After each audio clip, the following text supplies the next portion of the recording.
Second Dr. Frank Bicknell Lecture of the 2021-22 season. This series is named in honor of Dr. Frank Bicknell, who lived in Grosse Pointe for several decades. His daughter and son-in-law created the Dr. Frank Bicknell Trust to mark his 80th birthday in 1987, and Dr. Bicknell attended these programs until his passing in 1999. I had the honor of spending a lot of evenings with him, and we always went to the country club of Detroit, so it was nice when he was still with us.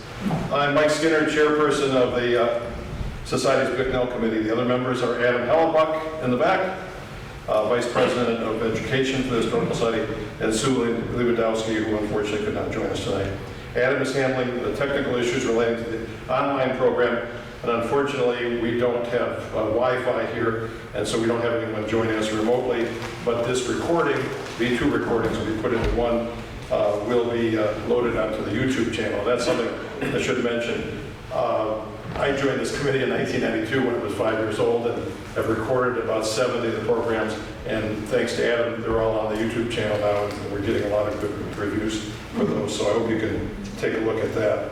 The Historical Society is looking forward to the completion of its new administration and collection resource building across from the 1823 Provençal Warehouse, which is the house museum that the Society acquired back in 1988.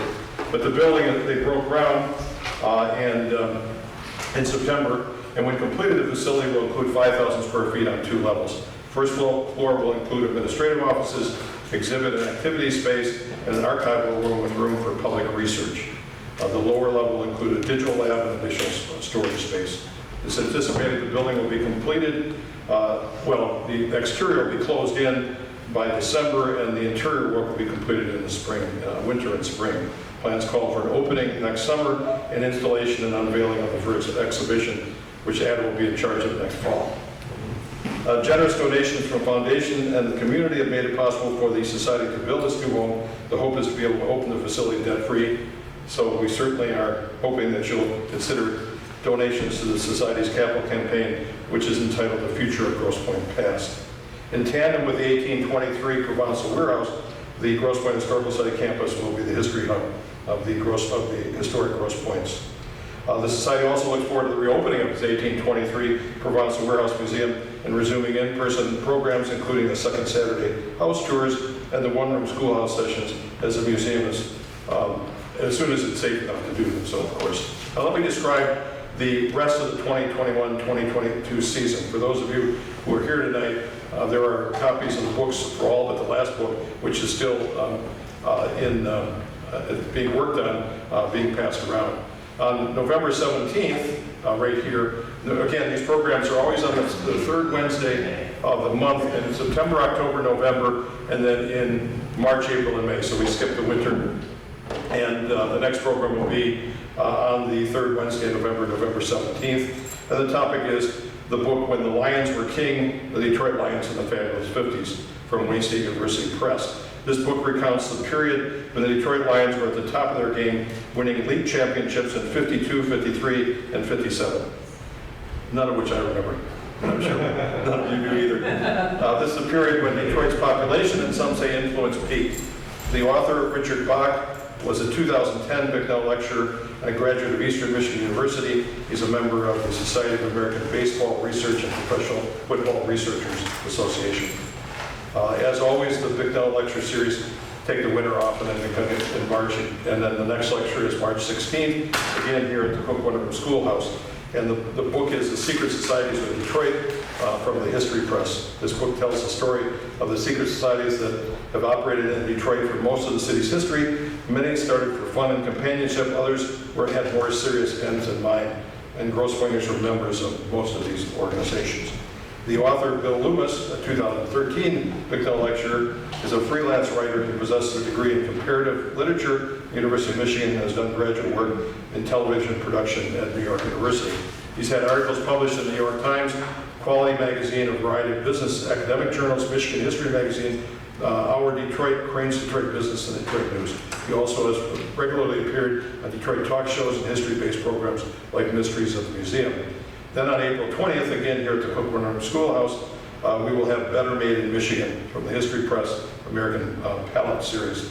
This book tells the story of how Better Made came to be, how its chips are made, and how competition shaped the industry.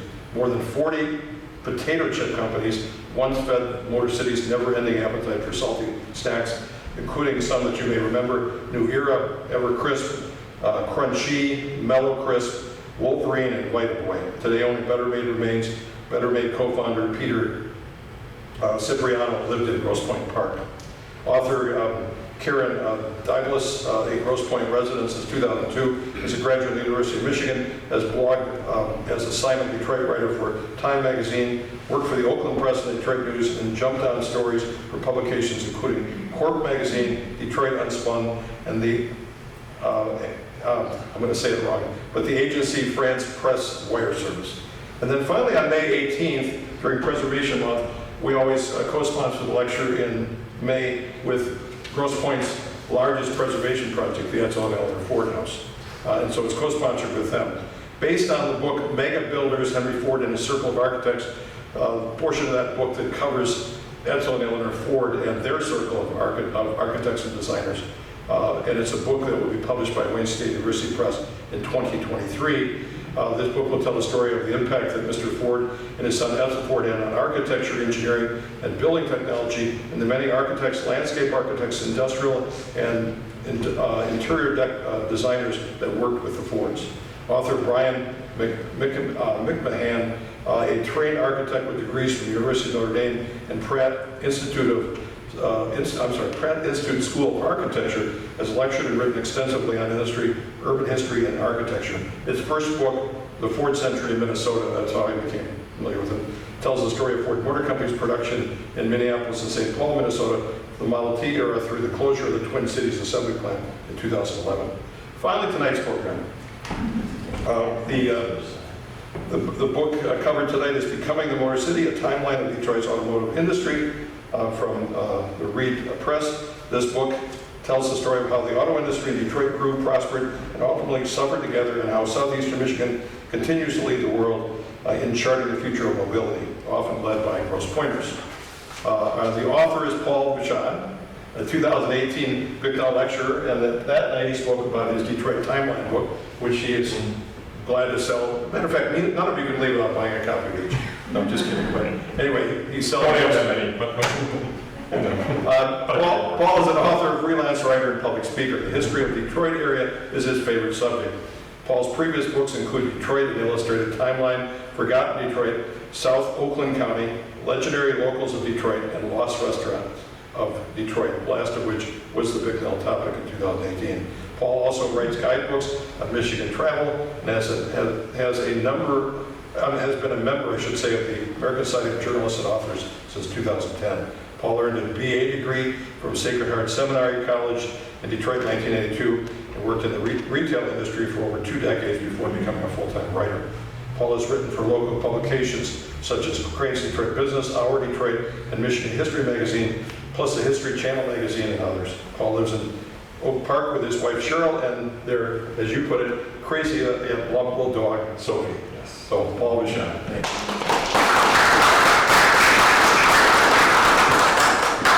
Thank you very much, everyone. Are we going to turn lights off or leave them on? Whatever you're comfortable with. Adam, as far as it doesn't make any difference as far as you're concerned? Either way. Okay. Maybe if you can turn like some of them off. You have your choice. All or none? All or none? Yeah, let's see. Nice. Okay. How does it? Is that good for everybody? Yes. Okay. Yeah, because the other way it was just too hard to see. Yep. So good. Okay. All right. Well, welcome, and thank you for having me here at Grosse Pointe. As Mike mentioned, I'm kind of on the other side of town. I grew up on the other side of Woodward, so don't hate me, but that's where I'm from. I grew up in Oakland County. But I really enjoyed being here a couple years ago to present on my last book, on the illustrated timeline book, and I'm very, very honored to be here this evening to talk to you about my new book.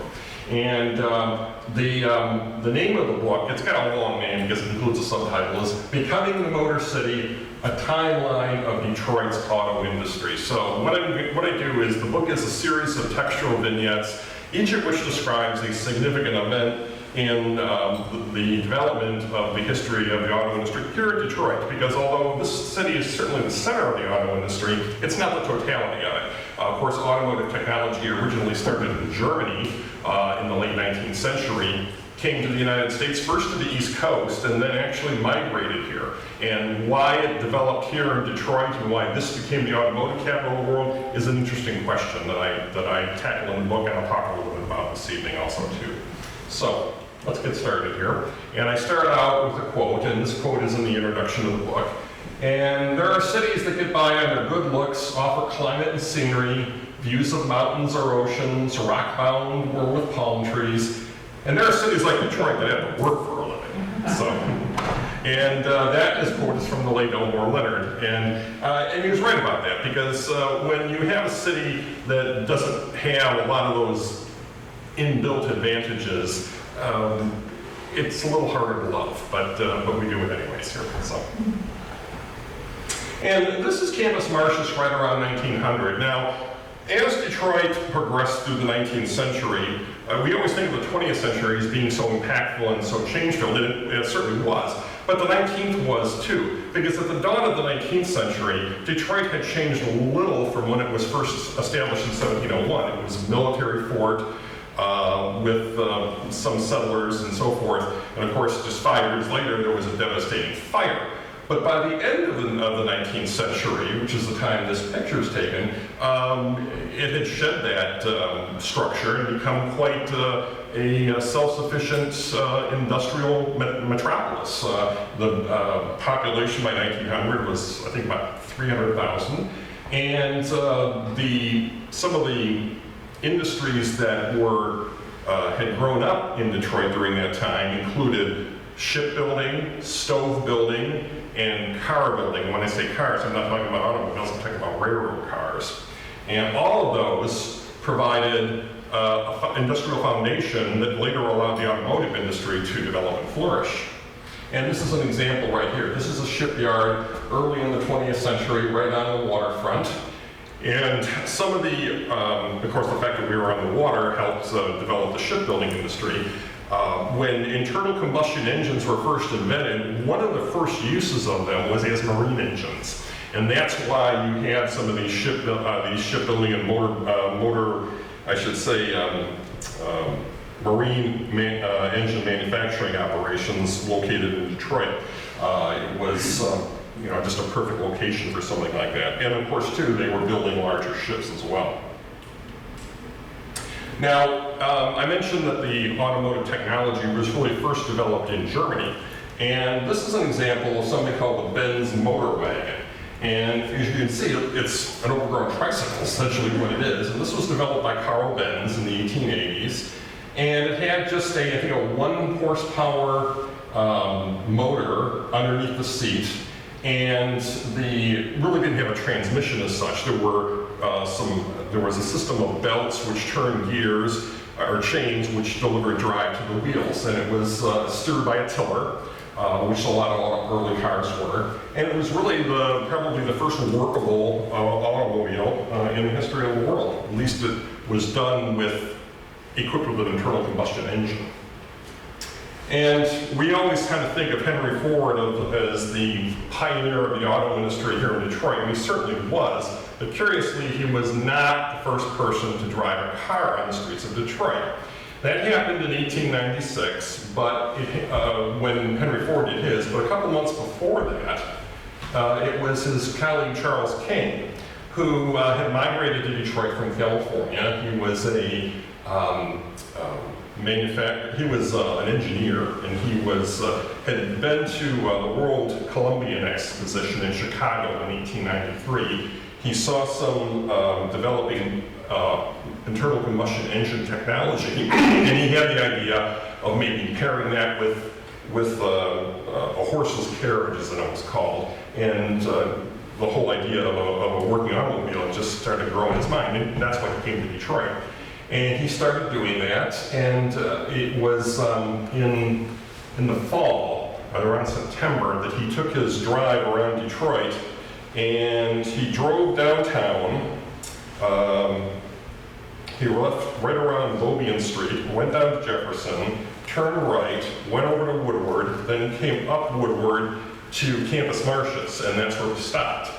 And even though it was at night, the horses nonetheless got really, really scared because of this thing. They didn't know what it was. They heard this weird noise. And then a police officer came up to King and says, if you do that again, I'm going to ticket you for disturbing the peace. Oh my God. It was such a newfangled thing. Now, this was in Milwaukee Junction area. This is the first Cadillac plant. And this is was the first, formerly the Henry Ford Company. Now, it might surprise some people that Ford Motor Company, as it exists today, was actually Henry Ford's third attempt to become an auto manufacturer. His first one was a company called the Detroit Automotive Company. And it started a small shop. It didn't last long. Henry Ford his work habits were lackadaisical, for lack of a better term. He wasn't very disciplined. He wanted to focus his efforts on designing a race car as opposed to a car that could be sold to the public, which is what the investors wanted. So eventually, after a short amount of time, the outfit dissolved. Some of the investors came back and they wanted to maybe give him another chance. So they started another company, and they thought they'd massage his ego by putting his name on it, and they called it the Henry Ford Company. Well, unfortunately, the same thing happened again.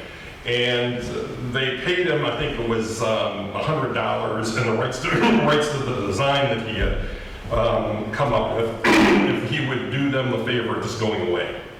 So that's what happened.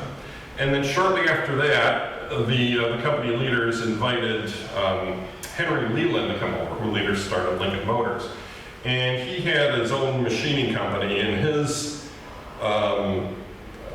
commitment to excellence in machining was unmatched, and he really, really knew what he was doing. And the reason they brought him in was to appraise the shop because they planned on liquidating. Well, he looked around, he looked at some of the capabilities they had, some of the people that were still working there, and he suggested that, I think you should maybe stick with this and give it a go. I think it might work. So they said, okay, we'll do it. And he stayed there and worked, and he brought with him a 10 horsepower engine that he had experimented with too. They were impressed with that. So they put all their assets together and revived the company, and it became Cadillac. And of course, Cadillac today is the luxury capstone of General Motors. But this was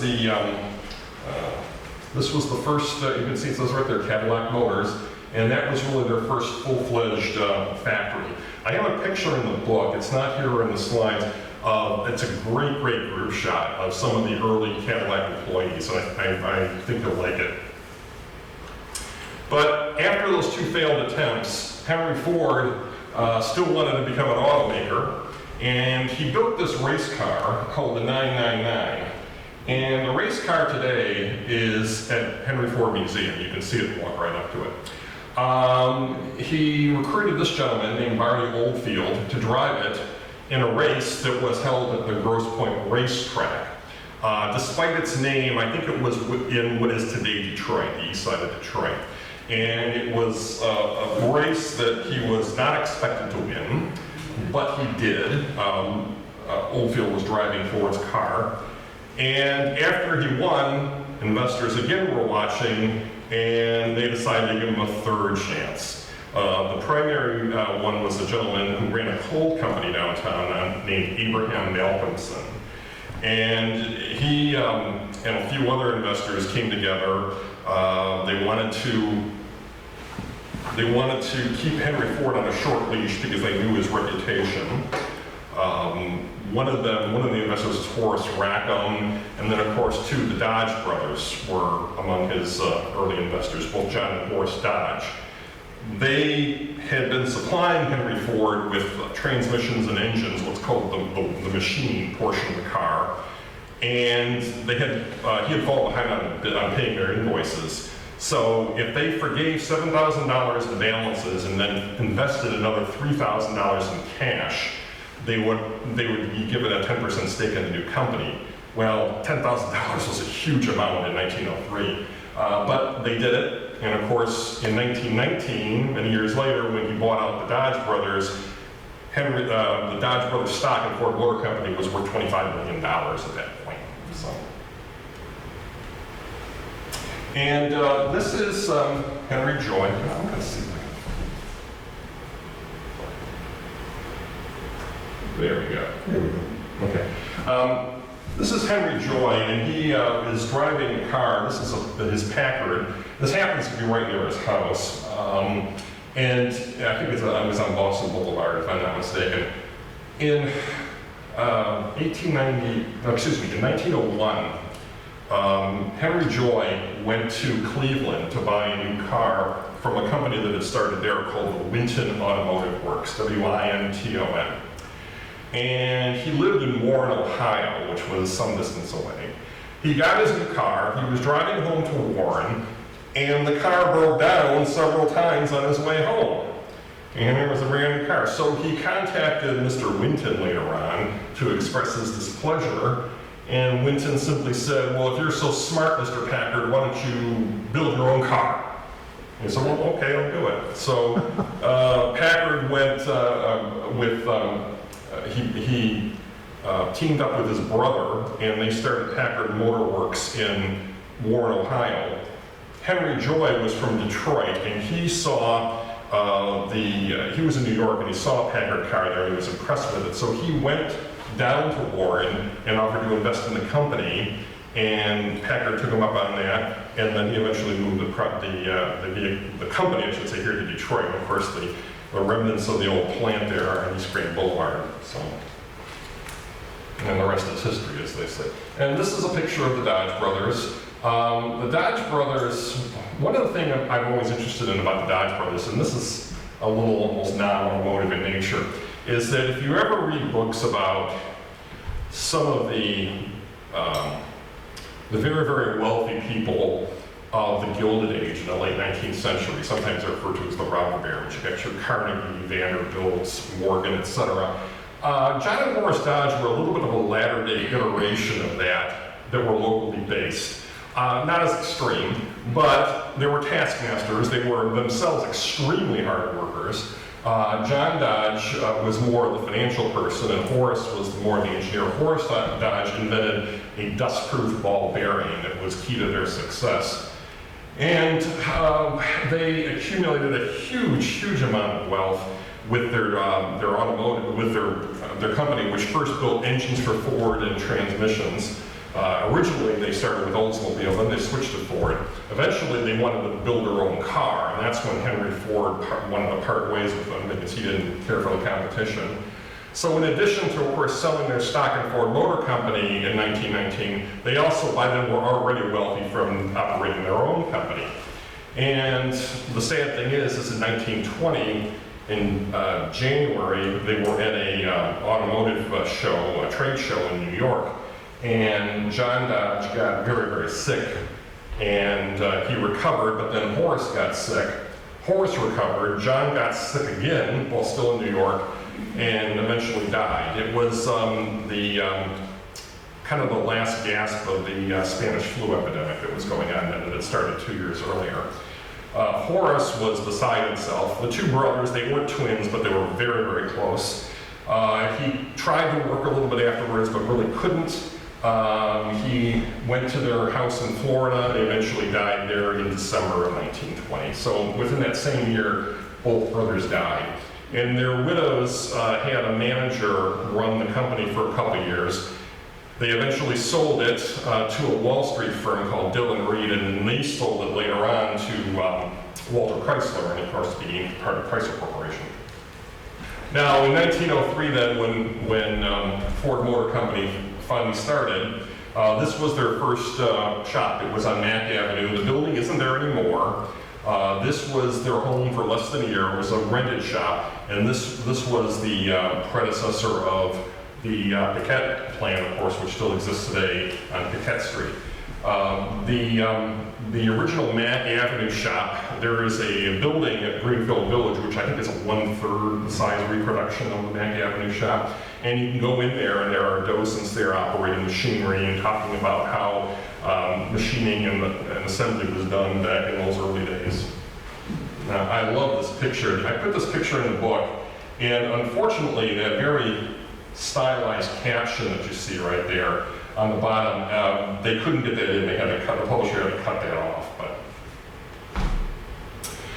And then in 1903, when Ford started, the Model A was their very first car. Now this came in two different versions. One was a two-seat, one was just a single seat, and it had I think a 13 horsepower engine with a tiller steer, and it was just a very, very basic car. It's very easy to get confused with Ford models because the first car, of course, was the Model A, and then after the Model T was retired in 1927, the replacement of it was called the Model A. In between, they had gone through the alphabets, not with every letter, but a lot of them, in descending up the alphabet with different models. So when they came up with the new Model A in 1928, they started the alphabet over again. So there's two Model A's for that reason. And these are the original logos of both companies, Ford and Dodge. And the Dodge one is interesting because it looks like a Star of David. Now, the Dodge brothers were not Jewish, but it's not a Star of David. If you look at the way the triangles are interlinked, it's supposed to represent two of the Greek letters for delta, which represents change. And it represents the two brothers, and they were so close to each other, and they really fed off each other's inspiration and so forth, and that's really the symbol behind it. This was actually a symbol on a hood ornament of the early Dodge cars. Now this is the Lincoln Roadster. Now after Henry Leland started Cadillac with the other old Ford investors in 1902. He stayed there 17 years, so he really built Cadillac into quite a juggernaut. But then he left, and he actually worked with his son, and he wanted to set up his own company, and they set up what's called the Lincoln Motor Company. And it was located, the original shop was located on the west side of Detroit, and by sheer coincidence, it was located on Lincoln Street, which is there today too, Lincoln and Holden. Unfortunately, after a very short time, the financing wasn't set up properly, and the government came, there were tax issues, there were all sorts of other things, and the company was never really able to get off the ground. But then Henry Ford stepped in and bought it. And he did that at the urging of his son Edsel and his wife Clara. And it's of course been the luxury division of Ford Motor Company ever since. But this Roadster here is pretty deluxe, as you can see. And of course in 1927, this is the 15th millionth Model T being driven off the assembly line at the Highland Park plant. And that's Edsel Ford behind the wheel and his father right there in the passenger seat. Henry Ford was so personally connected to the Model T. It was his design with the help of a few other people. Back when they were at the Bicknell plant, they actually walled off a small experimental room on the 3rd floor where they actually did the design work. The first Model Ts were built there. They weren't built on an assembly line because there wasn't one in that building. But of course, the assembly line really didn't take hold until they moved to Highland Park. But the very first Model Ts were built at Piquet. He was so emotionally invested in it that about maybe 10 or 12 years after it had been in production, Henry Ford went to Europe.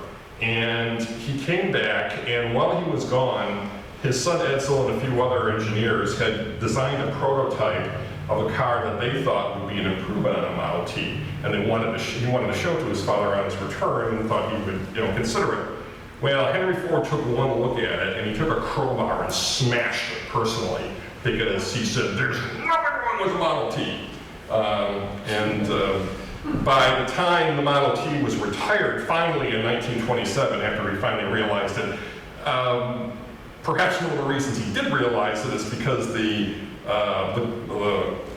sales are starting to go to the competition, and it had lost its #1 sales position by then. And this is an ad for a 1932 Ford V8 Carbolet, as they say. I think I'm pronouncing that correctly. This is an ad actually that ran in England. If you notice, it says Ford Motor Company Limited. After the Depression started in 1929, of course, it hit the auto industry very, very hard, and Ford was no exception. They did try to maintain their foreign business too, but here in the United States, especially here in Detroit, there were, sales just plummeted. One of the things I talk about in the book is the Ford Hunger March that happened in 1931 at the Ford Rouge plant, and that was really a terrible, terrible thing. And this is it right here, Ford 32, excuse me. On March 8th, 1932, and Ford died in a riot at the Ford plant. What had happened was there was a group of unemployed people that called themselves the Unemployment Council. They had links to the Communist Party, although not everyone in it was communist by any means. But they were mostly unemployed Ford workers. They prepared a list of demands that they wanted to personally present to Henry Ford. And on that day, on March 8th, they actually marched up Michigan Avenue from downtown Detroit towards the Rouge complex. When they finally got to the Dearborn city limits, they were met by Dearborn police and Ford security, and they were tear gassed, and then later they were actually there were guns that were fired at them and so forth. There were some of the Ford security people actually had like Tommy guns at their disposal and that sort of a thing. The guy who was the head of Ford security force was a guy by the name of Harry Bennett, and he actually pulled up in a car and took a gun out himself, a revolver, and started just randomly shooting into the crowd. He actually was injured himself in that event. At the time, both the newspapers in Detroit, the Free Press and the News, had a pretty conservative reputation, and they pretty much took the company's side in all of this. The national press, though, was a little more sympathetic to the workers. But then as the Depression went on, automakers got a little more creative in some of the things they wanted to do to attract buyers. And in 1936, Chrysler came up with the airflow concept. This particular one is on display at the Chrysler building in New York. Now, this is a model that had more of a bullnose hood on it, but it still had that curve. You look at the front fenders there, and you see how it curves down there in front of where the headlights are. Well, the original one curved even more, and the grille actually merged into that curvature. And the idea behind it was to take advantage of aerodynamics and that airflow, and that would increase efficiency, the car would burn less gas, and it would be more economical to operate. And that was all true too, by the way, because they were just starting to do wind tunnel experiments at that point. But unfortunately, the public didn't like it, and it didn't sell very well. I saw a great YouTube video online. The comedian Jay Leno, who has a large collection of cars that he personally owns, he has this series called Jay Leno's Garage. And one of the cars he has is a Chrysler Airflow, and he did an installment in the series on that. And he actually takes it for a little test drive with the photographer too. If you ever have a chance to look at it, I really recommend it. And this is the General Motors Futureliner. Now, General Motors in the mid-20th century did two separate efforts to showcase their work to the public, mostly that didn't live here in the Detroit area. And the Futureliner was part of something called the Parade of Progress. And the Parade of Progress was like a traveling car show, basically.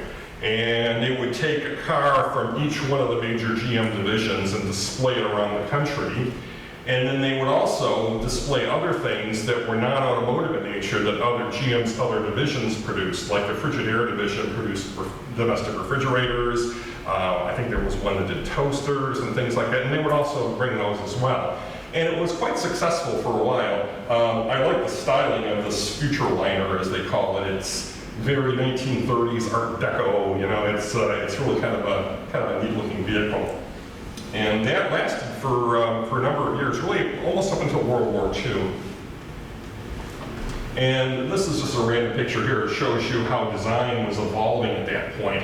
A 1929 Ford Model A flanked by a 1939 Ford Standard. And you can see the big difference, of course, is that on the Model A, the hood opens on the side and goes up. The Standard is more the way we're used to it today. That's one big difference. And while both cars were enclosed, the Ford Standard had all metal, all steel and iron construction, because at the time the Model A was built in the late 20s, a lot of passenger cars still had wooden components to them, but that was certainly not the case by 1939.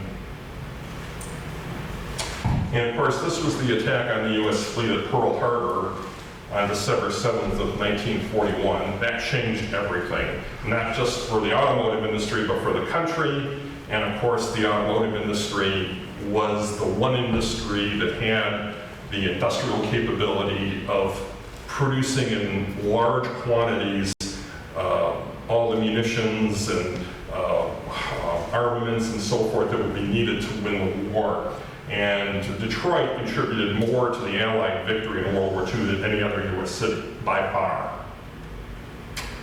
This is the B-24 bomber that was produced at the Ford Willow Run plant in Ypsilanti.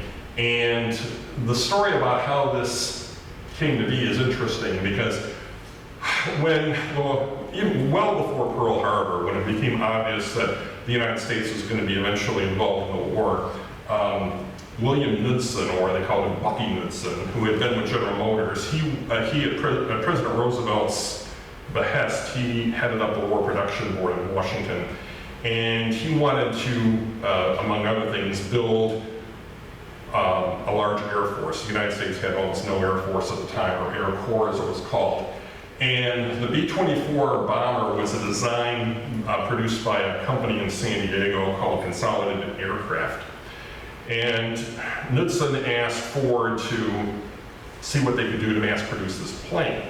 Well, Edsel Ford and his production chief, Charles Sorensen, they went out to California and they saw this plane, and they were impressed with the plane, but the company that was building it there, this consolidated company, had these horribly primitive methods of production.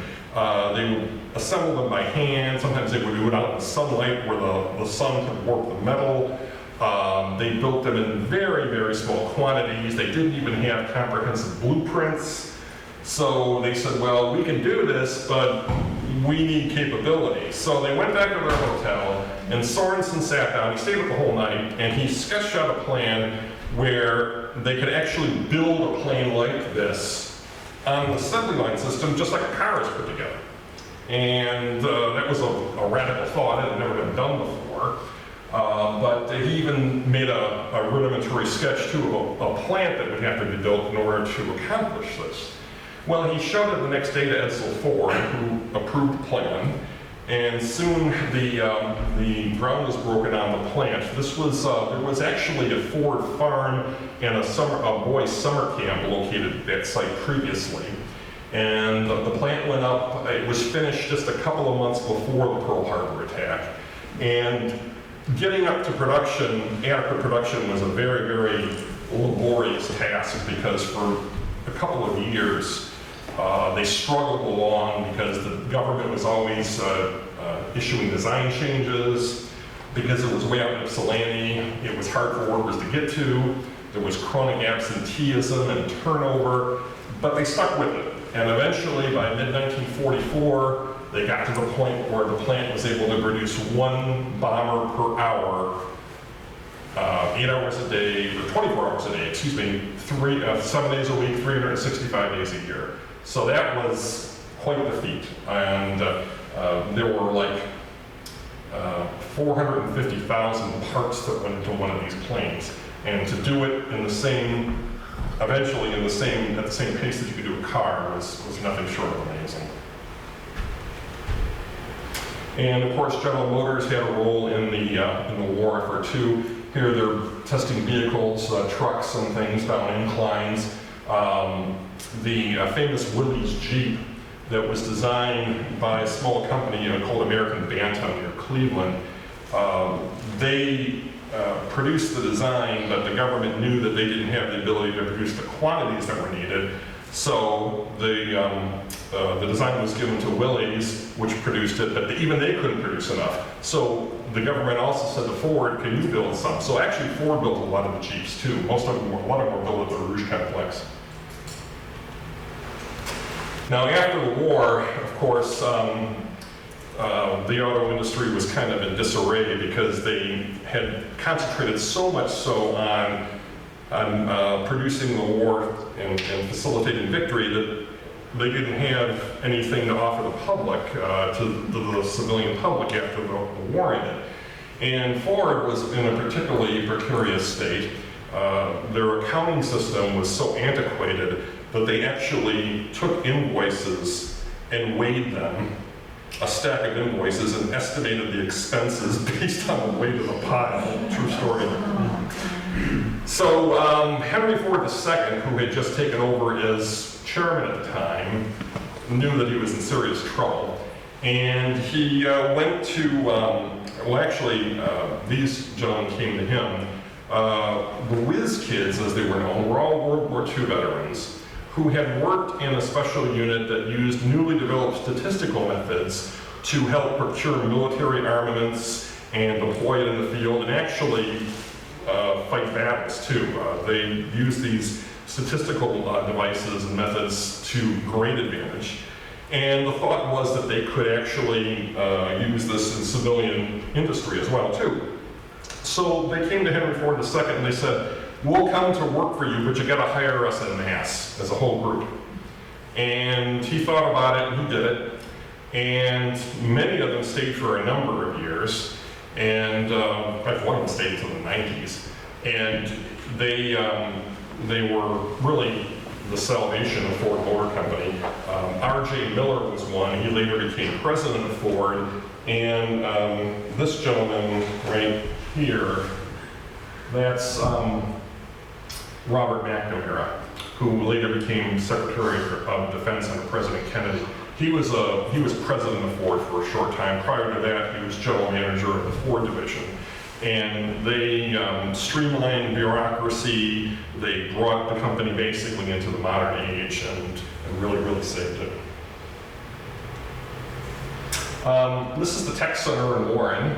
Now, prior to the Tech Center's construction, it was, really during the final years of the war, General Motors knew that they were going to need some new facilities to do their design, research and engineering and design and that sort of thing. A lot of it was done in a building that is still there today. It was attached to the old GM building, as the Argonaut building, down on, between Baltimore and Milwaukee, just south of the old GM building.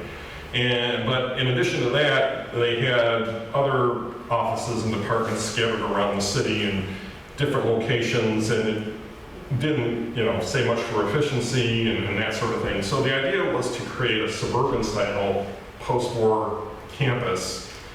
And the bean counters at GM wanted to just build buildings that were as utilitarian and as functional and as cheap as possible, and just to get the biggest bang for the buck. Well, the gentleman who was the director of design at GM at the time, his name was Harley Earl.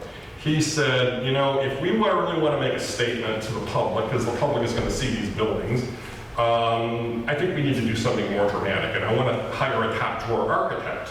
So he hired Eero Saarinen.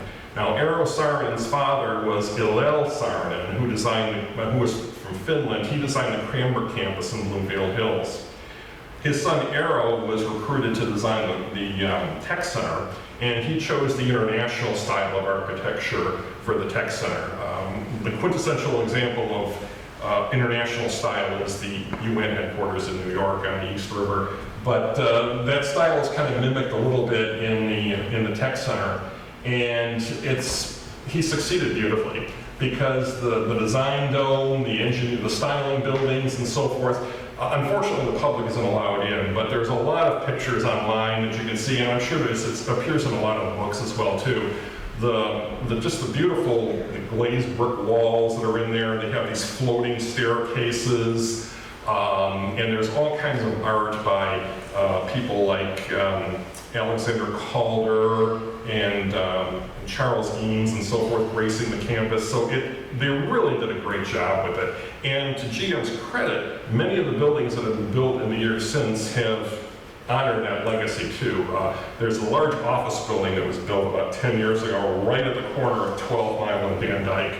And you can see it from outside, that does a great job of mimicking that style too. So it was really a great contribution to suburban architecture.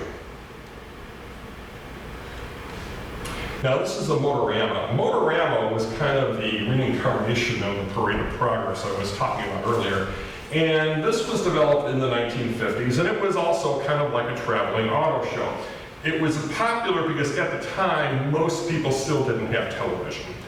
And a lot of times you could go, like say if we were going to Boston or Dallas or wherever, probably not Chicago, but there would be this great design of not only new cars, but also concept cars too. Things that were intended for possible future production. It got so involved that GM's design staff, they were so overtaxed they were having a hard time doing their regular work designing new production models because they were designing all these super futuristic cars for Motorama. But it lasted until about the early 60s, and then by then, the big reason it was retired was one, the cost, but also two, advertising on television had really pretty much taken the place of it, and it really outlived its usefulness.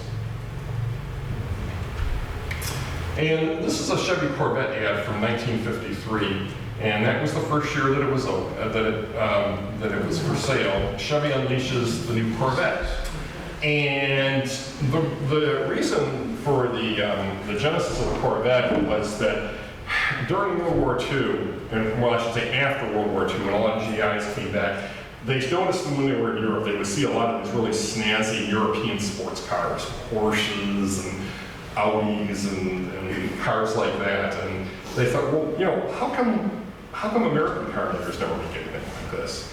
So they let that be known. A lot of marketing surveys that were done in the early 50s indicated that. Because World War II veterans then were young men or just kind of early in their careers and so forth. So this was the result of the Chevy Corvette, and the first production run was made at a special plant up in Flint.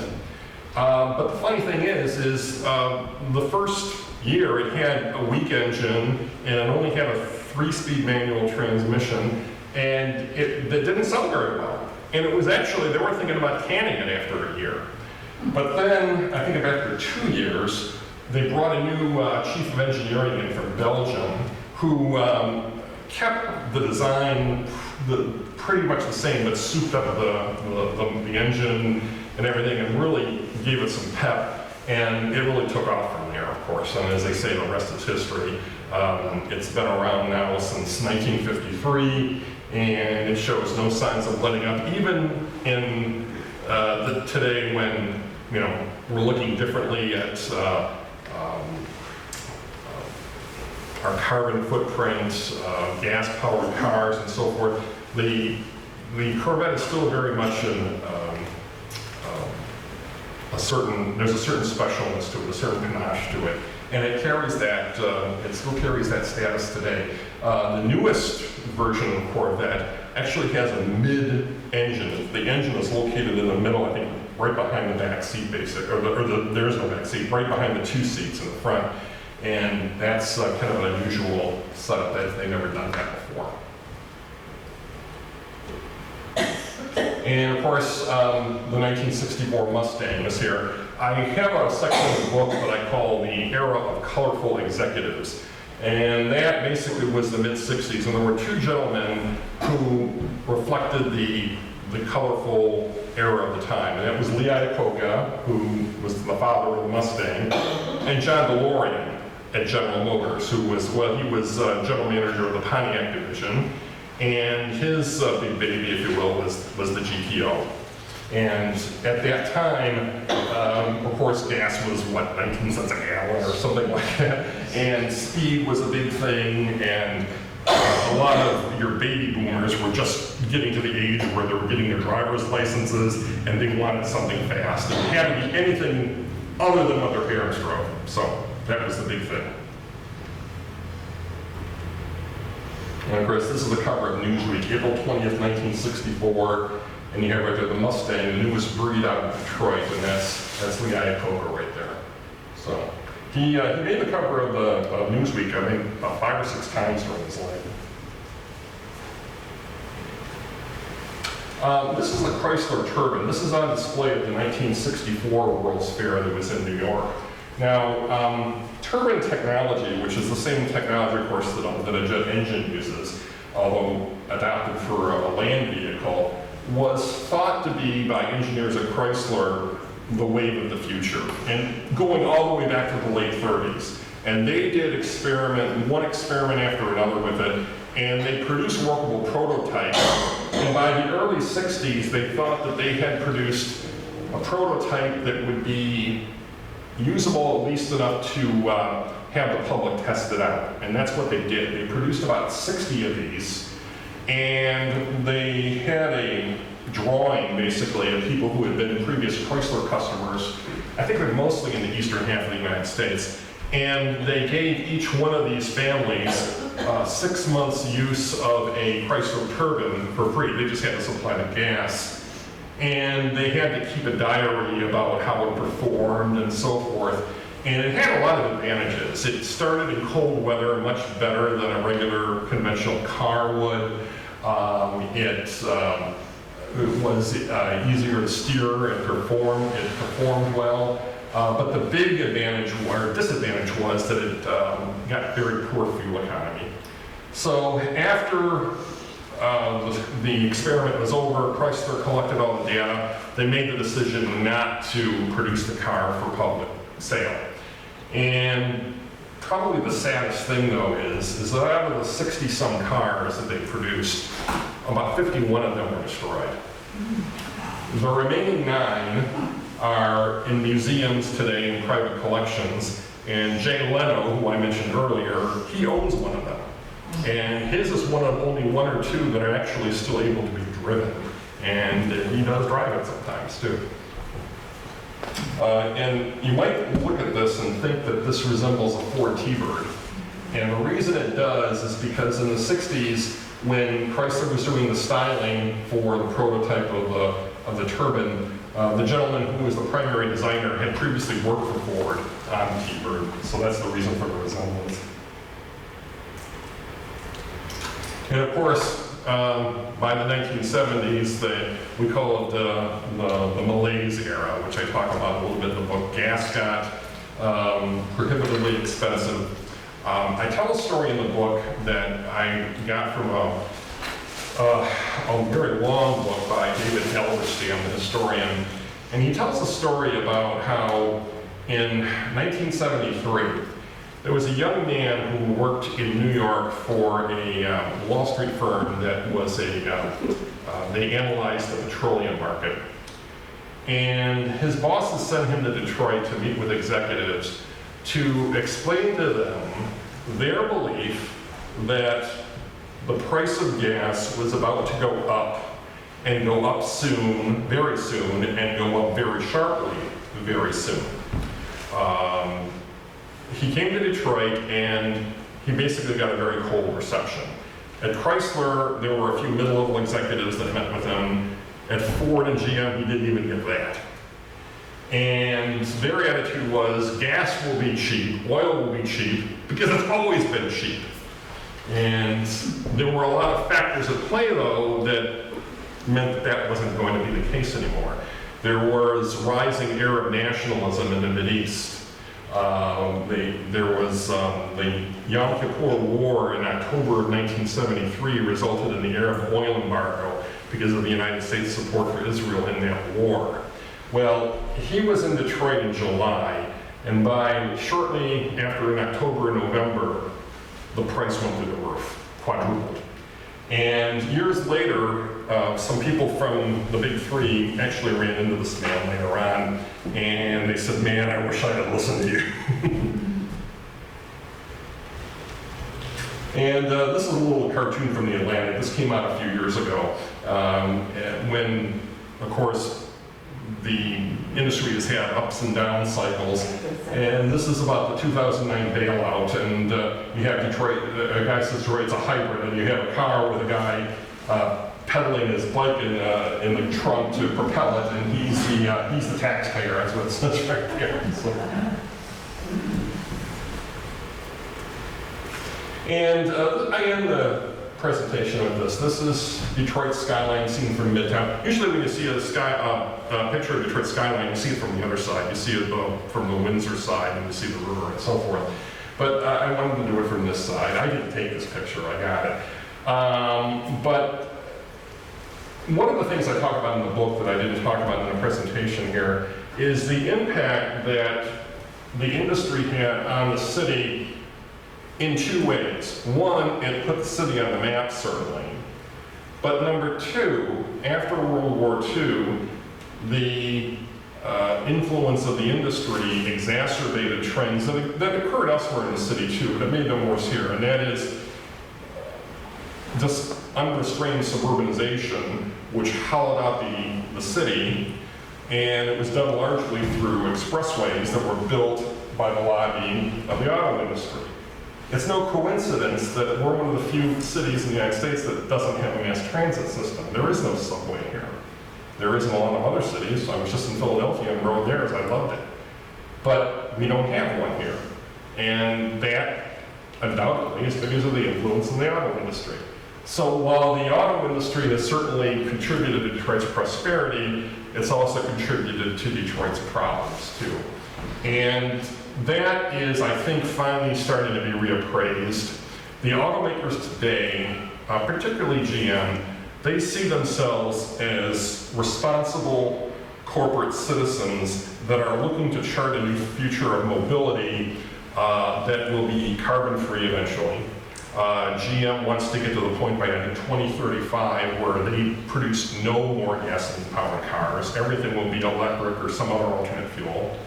Ford is moving in that direction as well, too. And that is, I think what's going to happen is that people won't feel as free to just go anywhere, anytime, whenever they feel like it. And that will bring more of an emphasis on renewing the city, renewing walkable areas where distances are shorter, where you don't have to have, 20 gallons of gas in your tank to go from point A to point B.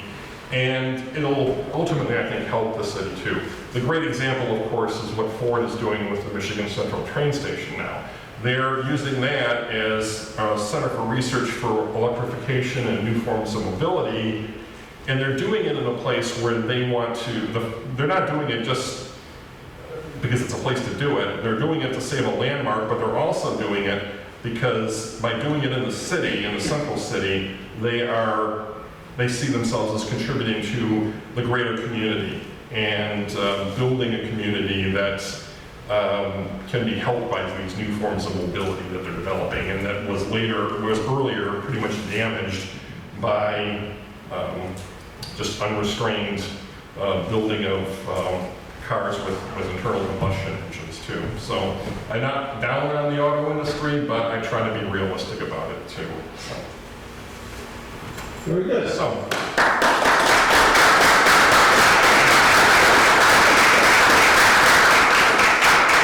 Any questions?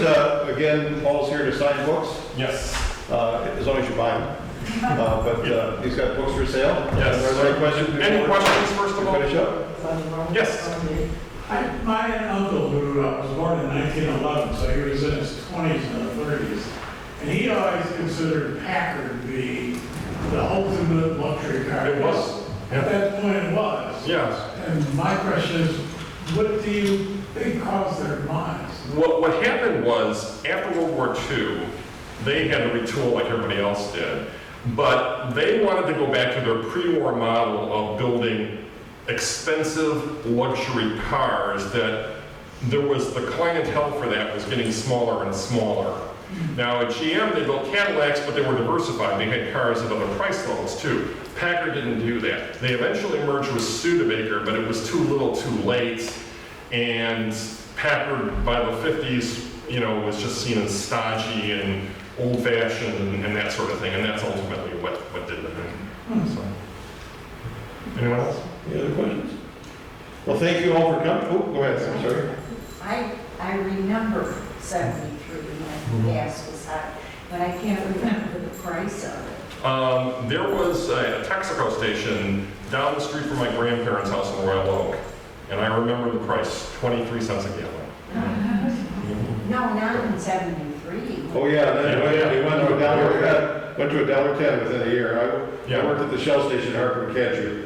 I remember it quite well. I remember when I was a kid there, I remember it being 23 cents a gallon around 1971, maybe. We had a price war in 72, and it was 19.9 on that corner. And a year later, it was $1.10. Wow. Right, in 72, the total station on Kelly and 8 Mile over there, right where East Lane is at, it was 19.9. Yeah. 19.9 We gallons. should be so much. Yeah. So you fill it up 5 gallons for a buck. Right. Now, if you took that $1.10 price that Mike just referred to and indexed it for inflation today, that would probably be like around $5 or something like that. So it would, yeah, I mean, we're not paying then what people had to pay then, unfortunately. Right. So, At the tech center, what was that? that's the styling dome, which is as super secret as a CIA bunker. So, It is. That looks like an Eskimo. Yeah, Igloo. Yes. Now, you grew up in Royal Oak, correct? Actually, I lived in Royal Oak until I was about 7 years old. Then we moved to Bloomfield Hills. Okay, I grew up in the southwest side of Detroit, and I don't remember ever having to go to a gas station that didn't have gas. Even though you saw signs there, no gas. I never ran into that in Detroit. I mean, wherever I went, there was gas. Yeah, not every place. It didn't happen to every place, but it did. After that Arab oil embargo, there was a time when it was extremely hard to get gas. All lines were so. I remember I was like a freshman in high school when that was happening. I remember that. So, I have another question. This new center that Ford is building around the train station, you mentioned that they're trying to make it so that everything's within a certain distance. Yeah. Are they trying to recreate what I call the corner store shopping mentality where we grew up, we always had corner stores? Yeah. I don't know if they're doing it at that granular level. I mean, they want to foster things like that. But that's something more for the market to determine, I guess. I don't think that they're that specific in what they're looking at. Okay. So, but, anybody else? Great. Well, thank you so much, Paul. It's your sign books. Yes. Hope to see you in November.